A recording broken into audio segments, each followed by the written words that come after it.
عمران کو اریسٹ نہیں کیا.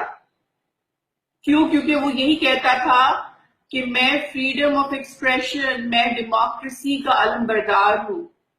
تو یہ ڈیموکریسی اور علم برداری جو ہے، کیا یہ صرف پی ٹی آئی والوں کا حق ہے؟ مجھے ایک بات بتائیں، کیا پی ٹی آئی کے علاوہ کوئی اور پارٹی جو ہے وہ اس کو استعمال نہیں کر سکتی؟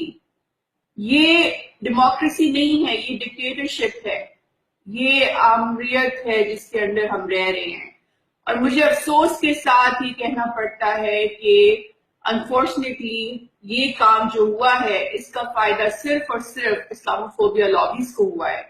اس کا فائدہ صرف اور صرف اسلام کے دشمن قوتوں کو ہوا ہے، جو پاکستان کو سیکولر بنانا چاہتے ہیں، زائرسٹ بنانا چاہتے ہیں، پاکستان کو اپنا محکوم کرنا چاہتے ہیں.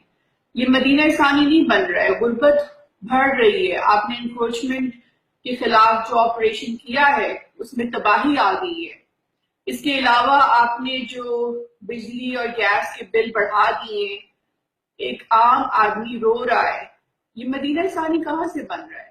مجھے ایک بات بتاؤ، غریب سے پوچھو، ایک غریب بندے سے پوچھو کہ یہاں پہ ہو کیا رہا ہے، اس کا اوپینین لو کہ وہ کتنا خوش ہے.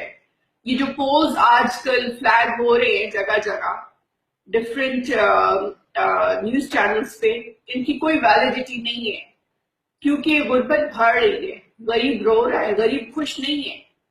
جب غریب رو رہا ہو، جب غریب کے اوپر ظلم ہو رہا ہو، اس کی لائیولیہوڈ کو اتنی بہیمانہ طریقے سے، اوپریسو طریقے سے غائب کر دیا جائے، اور جب ختم نبوت کی حرمت کو پروٹیکٹ کرنے والوں کو، گارڈینز کو، مسلم کلیرکس کو، کہ جو ڈسیبلڈ ہیں، جو معذور ہیں، جو مسجد کے امام ہیں، ان کو اس طرح سے اتنی ڈسرسپیکٹ کے ساتھ انہیں جیل میں ڈال دیا جائے اور ان کو اجازت نہ دی جائے کہ وہ ایک پارک میں اپنا جلسہ کر سکیں.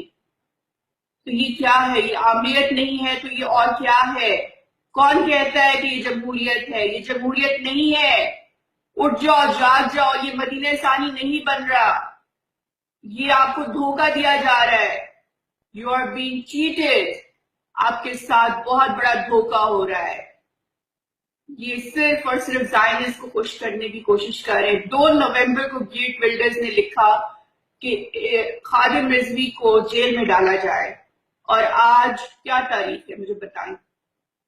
ودن 2 weeks اس کے حکم پر عمل ہوا اور خادم رضوی کو جیل میں ڈال دیا گیا. یہ جن لوگوں سے انہوں نے پیسے لیے تھے الیکشنز میں، راڈ سٹائل سے پیسے لیے تھے، گولڈ سمتھ اور راڈ سٹائلز جو ہیں وہ آپس میں نہ صرف ان کی بچوں کی آپس میں شادیاں ہوئی ہوئی بلکہ وہ بزنس پارٹنرز ہیں. یہ ڈیٹیلز آپ کو کوئی نہیں بتا رہا. راڈ سٹائلز جیسی بدنام ترین فیملی جو ہے اس کی پارٹنرشپ ہے عمران کے ایکس سسرال کے ساتھ، اور یہ گولڈ سمتھ کا پیسہ ڈلا ہوا ہے پی ٹی آئی کے اندر، اور ان کو آرڈرز مل رہے ہیں کہ انہوں نے کیا کرنا ہے کیا نہیں کرنا. آسیہ کا جو ایشو تھا اس میں سب سے زیادہ تکلیف جمائمہ کو ہوئی تھی. یہ سب کی سب لابنگ ہو رہی ہے یہاں پر پاکستان کے لیے کوئی نہیں لڑ رہا. یہاں پہ سب کے سب اپنے ویسٹڈ انٹرسٹ کے لیے لڑ رہے ہیں. یہاں پہ پاکستان کی ترقی کے لیے کوئی نہیں کام کر رہا. یہاں پہ صرف اور صرف اپنے پرائر ایجنڈا تکمیل کیے جا رہے ہیں. نواز بہت برا تھا، زرداری بہت برا ہے، لیکن عمران کی صورت میں ایک عامر جو ہمارے سر پہ امپوز ہو چکا ہے وہ بھی بہت برا ہے. اپنی آنکھیں کھولو، یہ میٹرکس ہے، یہ دجال کا بنایا ہوا ویب ہے. اس کو آپ کو توڑنا ہے. آپ کو آج ایک دجالی حکومت مل چکی ہے جو ایلیمناٹی کا ایجنڈا پورا کر رہی ہے. آپ کو ان کی جو وہ ہے وہ ختم کرنی ہے. آپ کو یہ میٹرکس توڑنا ہے. آپ کو یہ عامیت ختم کرنی ہے. آپ کسی کا محکوم بننے کے لیے اللہ نے آپ کو نہیں پیدا کیا تھا. آپ کو صرف اور صرف اللہ کی محکومیت منظور ہونی چاہیے. مومن وہی ہوتا ہے. اس عامیت کو جھٹلا دو، اس عامیت کو توڑ دو، اور اسلامی جمہوریت کا نظام یہاں پہ لے کر آؤ، اور پھر مدینہ ثانی بنے گا. جب فریڈم آف ایکسپریشن پاکستان کے ہر سٹیزن کا حق ہے تو خادم رضوی کو اس سے کیوں ایکسکلوڈ کیا جا رہا ہے؟ کیا وہ پاکستان کا سٹیزن نہیں ہے؟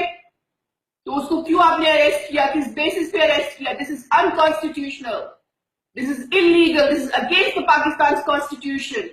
You cannot violate the freedom of expression of a Muslim cleric just because he's trying to preach Islam. You cannot do that. You do not have the right to do that.